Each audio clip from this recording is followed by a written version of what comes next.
Happy Monday night from WAXON Studio. I decided I've got some shirts to batik in the next hour or so, and I've got clients showing up for tonight's tie-dye mandala class at 7 o'clock, and it's 6:02 right now, so it's a good time to start. And this is what I'm doing. I've got my campaign board inside here. This is what I use, old campaign boards.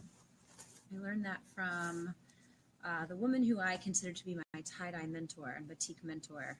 Used campaign boards for so many things, so it was cool. I would like have my parents go out around Charlotte and find old campaign boards,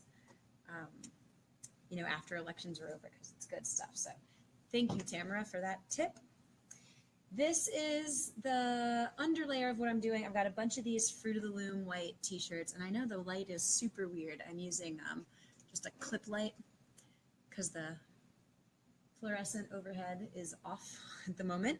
And I'm teaching class over there where the fluorescent lights are a little bit better, but that's not where the hot wax is. So off camera over here, I've got my janting tool, which you'll see a lot more of on this video. And yeah, my motivation to do these live videos are twofold. One, because Batikwala Victoria, my hero in the biz, does live videos all the time. And it's so fun for me as a batik artist to just watch her and learn from her and sort of hang out in the studio. I've actually worked in the studio while she was working on live video, and I kind of was like, oh, I have a batik buddy. I like that so much.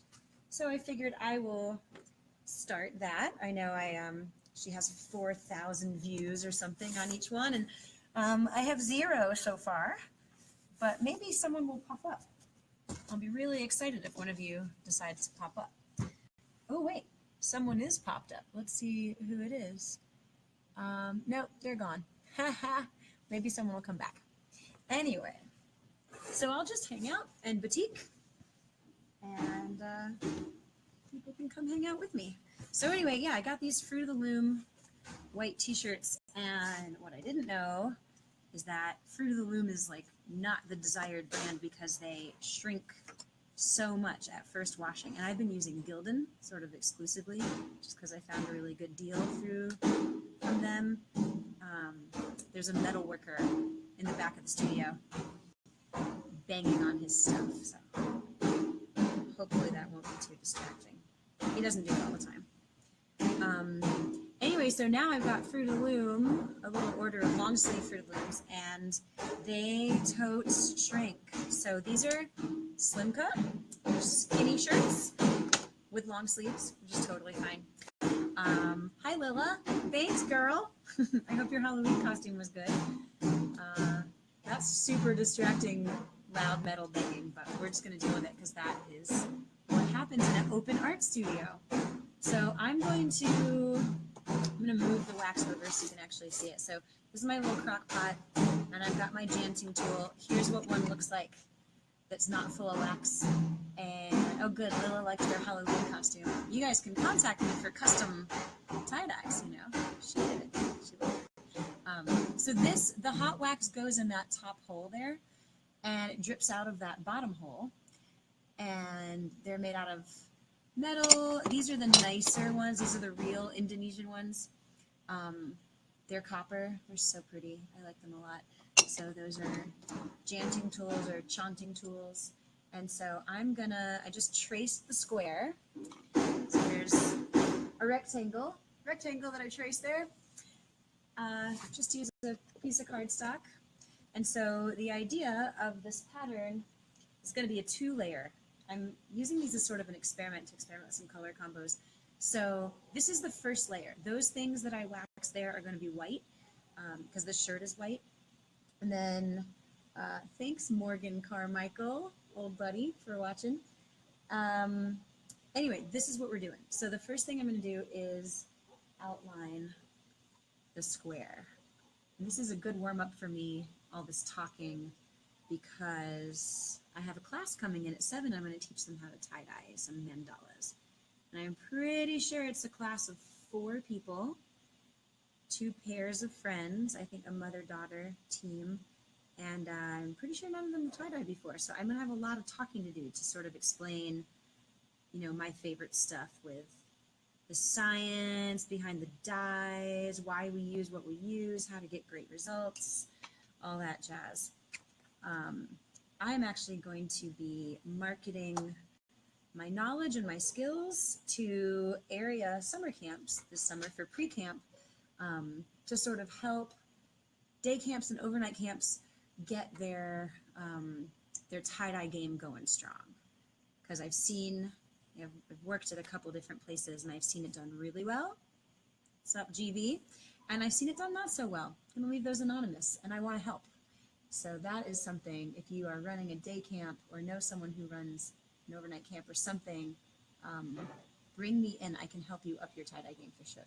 So right now, I'm dipping my little stamp in the hot wax. And you know, metal heats up the longer you use it. Gets hotter and hotter. So the first couple stamps, it doesn't hurt my fingers, and I'm just checking inside the material to make sure that the hot wax went all the way through. So this is the method that I use right now. I'm using stainless steel or aluminum. This was a cookie cutter that I cut up and bent to sort of make like a finial. It was for an Om design. I wanted sort of like a Buddhist looking lotus aesthetic around the Om symbol. So now I've got this great stamp and I'm gonna keep using it for stuff. So for this design, I just sort of came up with it a second ago. You know, 3 on the bottom, 1 on each side, and those little dots are just accidental drips. So we'll just see how it goes. Now I've got 3 on the bottom, and this is one of the things about doing repeat work, is you better make sure that you've designed something that you don't mind doing over and over and over. I forgot to count the pile of shirts, but I think I might be doing 12 of them.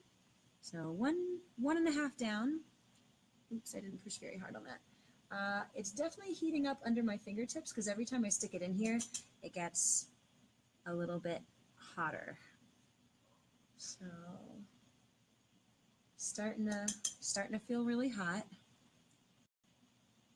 And there we go. I'm going to put it down for a second. I've got my 2 rows now.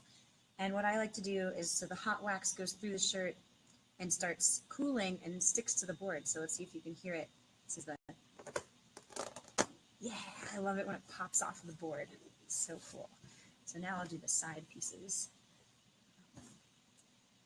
So what I am excited to tell you about that I really haven't mentioned online yet is that I am going to India. WAXON Studio is going to India.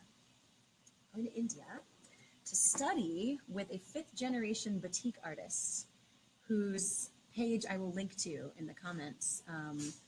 But he is running a tie-dye workshop, or a batik workshop in his state. I think it's pronounced Gujarat. I'm not quite sure. It's up near Ahmedabad, to the west of Ahmedabad, and I could not be more excited. So if you're like, number 2 is done, slide it out of the canteen board. Let's do number 3. So, you know, this is the method that I learned, sort of like a hybrid Indonesian-American method. And I am so excited to go to India and start studying. It looks like the master batik artist that I'm going to be studying with, they use wooden stamps instead of metal. So I guess this is me totally guessing. I don't know yet, but I think metal might be more Indonesian and that wood might be more Indian. I'm going to find out, and I'm going to tell you guys all about it. So yeah, I'm excited to learn something besides metal cookie cutters, paint brushes, and janting tools on cotton t-shirts and cotton fabric. Like, we might do some printing on silk. That'd be really cool.